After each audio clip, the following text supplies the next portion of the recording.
Welcome back to Mekong Flood and Drought Forecast channel. This is Mr. Ruth from the Mekong River Commission. Let's start with the rainfall update today. This week, the rainfall in lower Mekong Basin is expected to increase compared to last week. In the next 5 days, from 8 to 12 July, isolated thunderstorms and heavy rainfalls are forecast across some areas.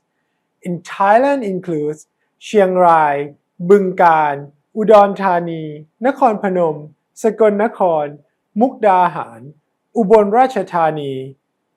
In Laos include Phongsaly, Luang Namtha, Bokeo, Oudoxay, Luang Prabang, Vientiane, Bolikhamxay, Khammuane, ℹ𝐓𝐡𝐞, Sarawak, Sakon, Champasak.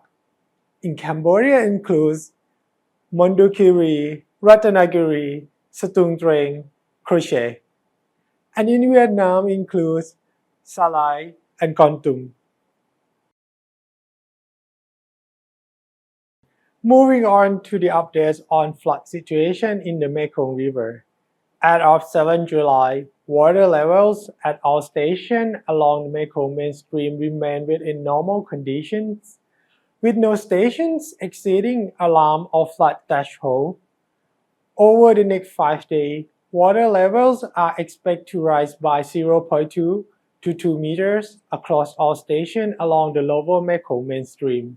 However, no stations are expected to reach alarm or flood level during this period. The information provided here is meant for easy communication to the public. Please check out our website report and download the One Mekong mobile app for more technical detail and get more updates from the communities. That's all for today's update. Don't forget to tune in every Monday for the latest on rainfalls, water level, flood, and drought conditions in the Mekong River Basin. Goodbye for now.